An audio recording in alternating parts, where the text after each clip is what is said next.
I thought the first place we would start would be talking about, the physical characteristics of where to plant bananas. And when I started putting it online, some people were asking, so why are you doing a banana training? Like, aren't you in the banana business? And it's a legitimate question. We've never done one before, maybe for that reason.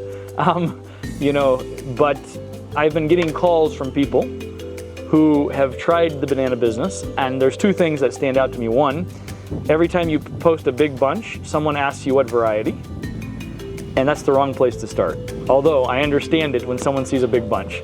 The second question I often have people ask me is they'll call me when they've already gotten into the banana business and they're facing the end of the banana business and they're wondering, what have we done wrong? And so I said, okay, let's begin at the beginning, if there is an exact place to start at the beginning. So the first thing I think we have to look at is where are you going to plant? And so one of the things that's often a painful reality is that most of Zambia is not fit for growing bananas. That's just the reality. There is sections that are fit. That doesn't mean you can't grow a banana in your yard, but if you want to grow them and be profitable, it's a challenging business, let alone if you're at a disadvantage because of location. And so generally, you have basically, out Lusaka coming south, and as you come south, when you start to drop down into the low valley, you have problems because of frost. So you can't have a frost. So when you deal with that, you'll be set back. So like, I think it was 2 months ago, someone called me. She says, I'm from diaspora. We came back. We got some farmers together. We bought 200 hectares. We're in Mempika. We planted 20 hectares of bananas 3 years ago. We haven't even eaten one banana yet from the farms. And we spent, hundreds of thousands of US to do what we did. I said, well, I hate to sound like I'm protecting my market, but the bad news is you're never going to harvest a banana there that you're going to eat, and if you are, it'll never be economical because you're getting frost setback almost every year. And so the very first thing you need to look at is, where am I planting? So if you're on the edge, if you're a place that gets frost, so here we do get a frost, but we can see it sometimes just on the grass, maybe right here, but not this side.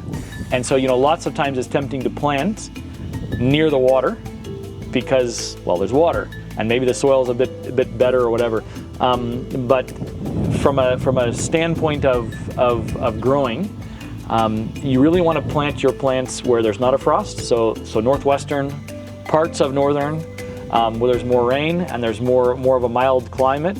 Those places you don't have any frost risk. So if you have no frost risk, that's the best situation.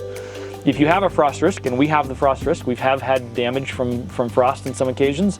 There are some things you can do to mitigate that, but in planting, cold air is just like water. If you look at your land and you were to dump water on your land, let's say you could turn your land to cement for a second, all the topography, and you dumped water, where it runs is where the cold air will run.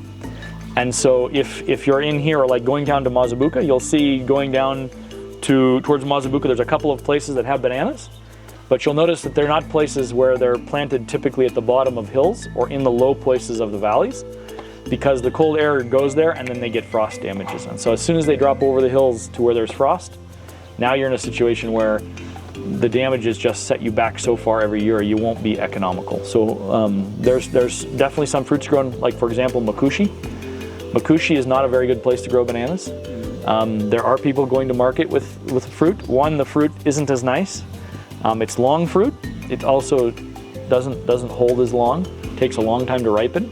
But also it can only be grown kind of on ridges or hillsides because it gets cold. And so any place where the cold air settles is going to frost out your bananas.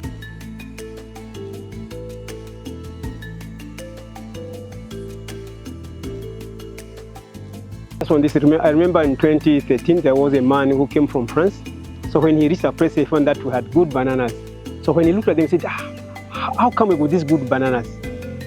We got the soils like these ones, but our bananas are not all that good. I said, where's your location? Where's your place? He said, in Northwestern Province. I said, which area? They said, Mutanda, in Sores there. I said, okay, I wish if I would have stand a chance to go and see how the soils are. So fortunately, when I was on leave, he took me that side. Had gathered a lot of what learners there. We had some lessons for 2 weeks. So we even went to his field. Said, where is your field? We went there. Found that he had planted his bananas almost in a dumbo. That's where his bananas were. Said, now what I'm going to do, because these bananas needs to be redeemed out. Yeah. So he said, how can I redeem these now? Because I've already planted it, so I cannot destroy them. He said, okay, the only thing we can do now, we have to erect some drainages. Yeah. So at least it can help us to drain out water. Yeah. So I had to go to the lowest part of that season stream to see the elevation from the top to the bottom of the top. Also, we went up and see where water was coming from. So I said, okay, now since it's this way, let's start digging here 6 centimeters from the riverside. Then going up there, it went up to 210 centimeters. Then just after reaching the point there, water started coming up like anything. Yeah. So after 6 months, said my bananas are now reviving. They're coming up. In 1 year, bananas started floating, yes. So even now, he's busy seeing that Lumana mine and also Kansashi with good bananas. Yeah. You know, when you have your bananas, you don't have to look for any soils, according to what you just said. Your soils must be perfect, because if you plant where the soils are not good, it will fail you. Where the soils are compacted, you don't have to plant there. So if the soils are compacted, which means you have to go in there with a ripper. And that ripper of yours must be able to go deep in the soil, about 6 centimeters deep.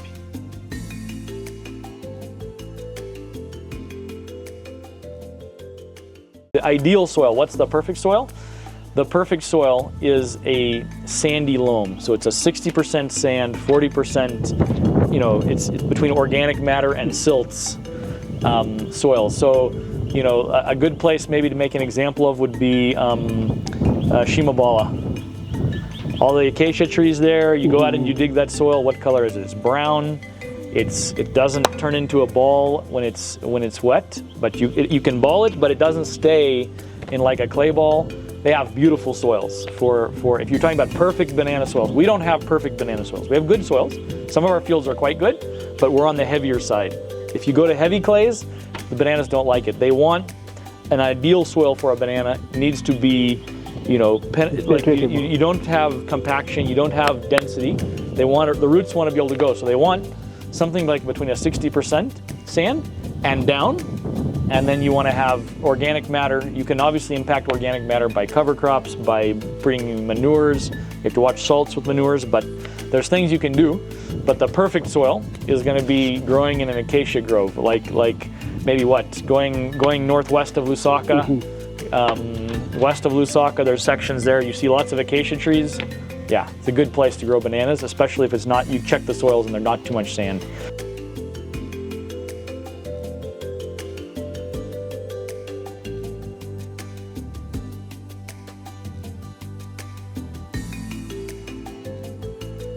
This one, the one we are using to cut the unwanted suckers. After cutting the unwanted sucker, you cut it off or cut it down. That's when you bring this one. After you've used this one. Is it clear? Yes. Then we also use this one for harvesting. When we're harvesting bunches, we also use this same what? Machete. Then there is this one. It's what, a shorty machete, which looks like an impi or an assegai, short stabbing spear for Shaka the Zulu. But this one is there to cut what? All the dry leaves. You know, in the plantation, you don't have to leave dry leaves. All the dry leaves must be cut off. Why? When they are yellow there, they attract more insects, more aphids, which comes in there, like the Ponteronio nigrovosa aphids can come because of the yellowing of the leaves.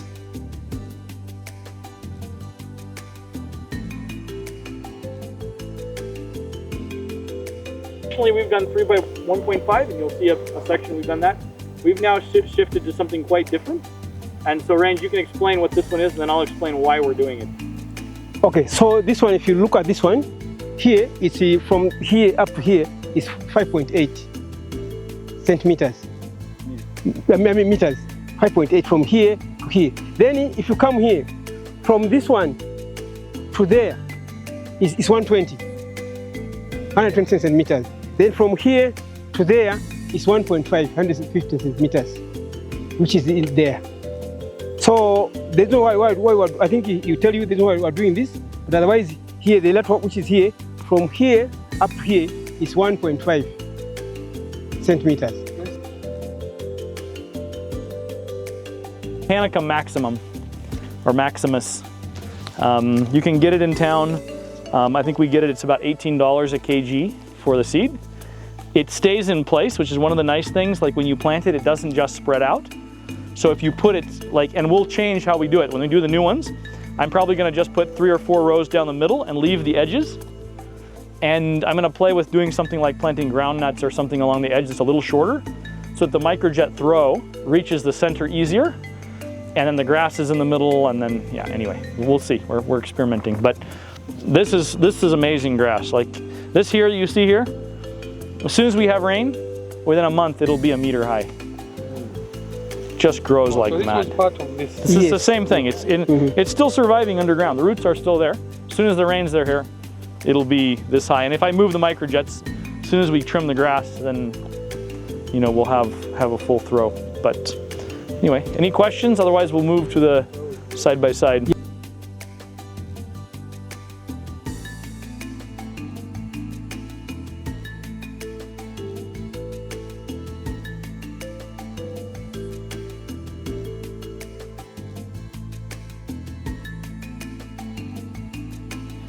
And we do not know how best to utilize waste. So as part of Riverside being responsible to nature, because we're stewards of the land, we make sure that we do the needful by making sure that this digests into this bioreactor. So when we say bio, we're talking about life. Reactor, there's obviously a process going on here. And I think what you can see as well here are PVC pipes, right? So always somebody will be asking, why do you have PVC pipes in here? Perforated PVC pipes, correct. Why do you think we have perforated PVC pipes in here? For aeration, right. Why? Why do we need air to decompose this? It's one of the ingredients. We also need moisture as well. So one thing you'll notice, especially with shima, when you cook it and put it in a warmer and it's closed, what happens? It rots. You get to see some fungi, right? So it's basically the same process. So what we're trying to do here is break down leaf matter using indigenous microorganisms. So by indigenous microorganisms, I mean these are microorganisms that are found in nature.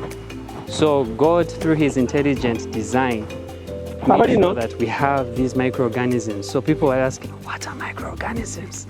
So basically, microorganisms are of different likes in nature. We have the fungi, we have the bacteria, we have the nematodes, we have got the arthropods, right?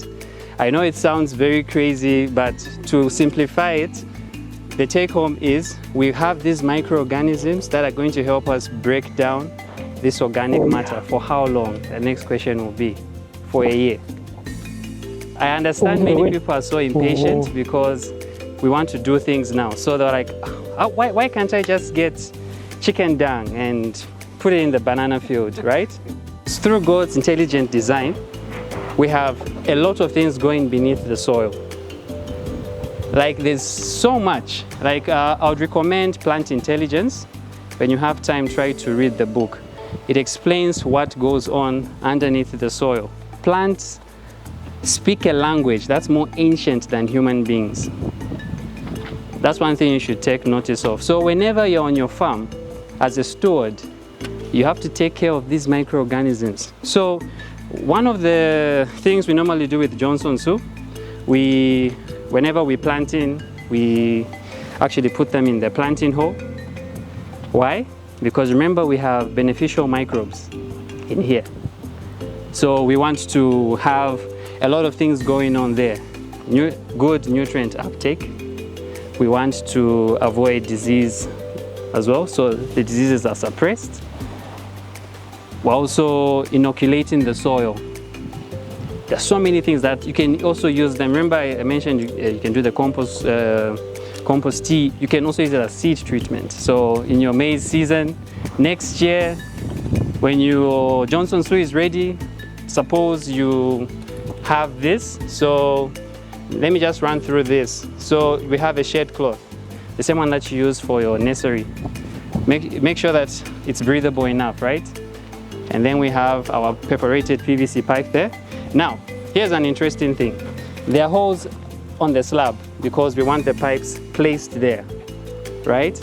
So whenever you want to fill this up, make sure that your leaf matter, your wood chips are well moistened so that it's easy to compress.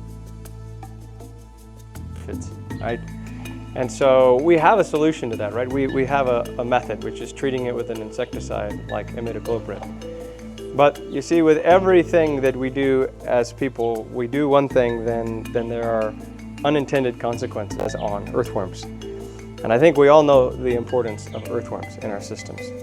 And so you see, to move to a regenerative scope means to ask, how do things work principally? 97% of plants are comprised of just carbon, hydrogen, and oxygen. These three elements are found in the air and in the water. And if we're fortunate, before we reduce our organic matter, they're found in the soil below us as well. Our sunlight, these basic processes. But then as a plant wants to accumulate and grow, it needs these important other elements, right? We've heard of them: calcium, the base saturation, calcium, magnesium, potassium, even sodium is considered when we pull soil samples, right?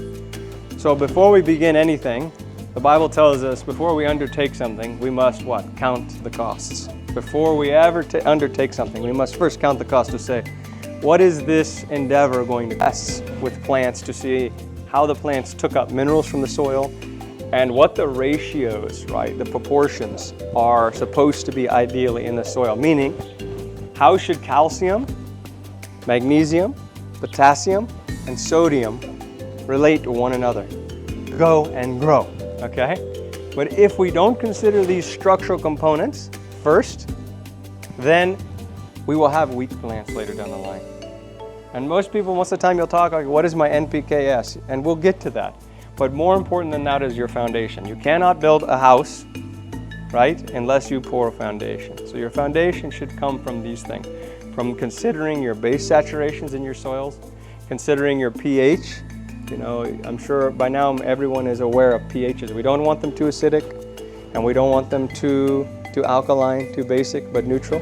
And there are tools to mitigate that. But again, for affordability, don't think that you have to change your farm. There are certain things that you want in place on your farm before you begin, but you can start with that plant. And the microorganisms, as long as they have a plant root, a living plant root, and they have minerals like your calcium, phosphorus, magnesium, potassium to interact with, they will work together, reaching out farther than your banana can. So when you're considering planting bananas, obviously we need to consider soils that are beneficial for bananas, but for nutrition, always remember, start with the base saturation. Start with your calcium, your magnesium, your potassium, and not too much sodium. So I'm banging this drum a lot because I don't think it gets spoken of. I can't impress enough how important it is to consider minerals. Because us humans, when we eat food, we're not eating them for just calories. We need the minerals as well. And they can't come to us unless they come to the plants first. So once you plant your bananas, we like to inoculate ours with Johnson Sioux, for instance, with some minerals, ideally with calcium, with some phosphorus. My favorite source is calcium phosphate. It's soft rock phosphate, in fact. You might have heard of hard rock or super triple phosphate. We did this. We went out, we did a soil sample, and then we treated with our vermicast compost tea. And then 2 weeks later, we came back to measure again to see, because we know what happens when we use these microbes. So we knew that the number would be higher. We pulled a sample and when we got the results, I opened it up excitedly to see that I'd made an improvement, and our numbers were cut in half. I said, this can't be.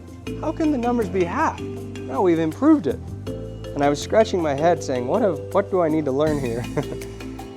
So I called my grower back to say, because back there we have a software system, so you can see what's applied and what I've recommended. I said, I don't see we've done anything since then.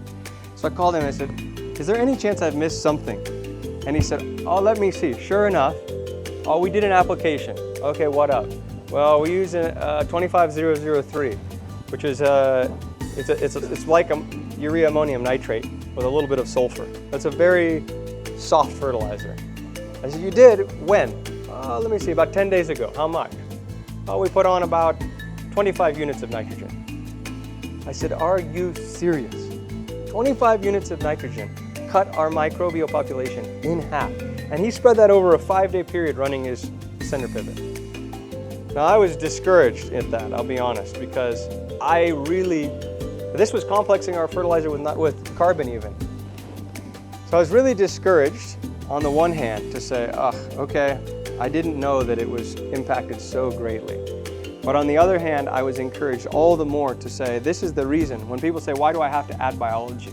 Because there are instances where we need to use synthetic nutrition, and then after that, we know it's worth adding biology back in. But I just say that to say, there are easy ways to make plants grow fast. We can put on lots of fertilizer, we can watch them grow, and we can pat ourselves on the back and think, oh, we're doing so well. But the problem is you'll find in 3, 6, 9 months' time, you'll be asking yourself, why is the crop quality poor? Why am I having disease? Why am I having insects? Why are the bunch sizes small? And you'll find that if you try to push too hard early on, you will pay in pests, disease, and quality issues.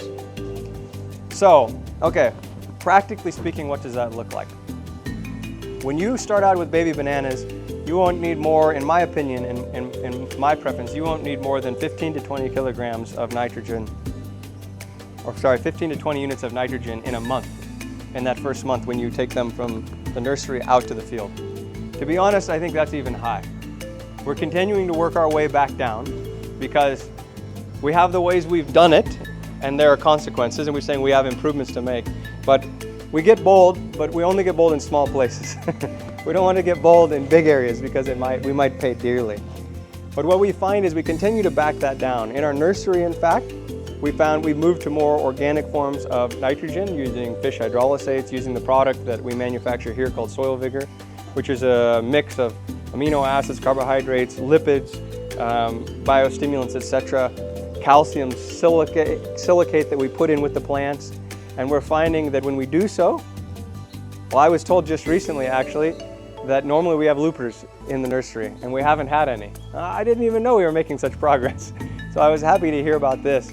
But so what you're finding is we're reducing our synthetic inputs, especially early on in the crop, in the first 30 to 60 days of that, 30 to 45 days.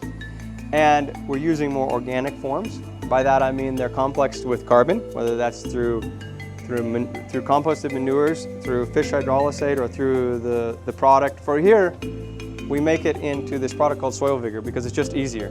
We take all these elements, we put them together, we blend them nicely, and so anytime we use a synthetic, the rate we use it at is we use 1/2 to 1 liter of our Soil Vigor to every 1 unit of synthetic nitrogen. This is the ratio we use it at just to keep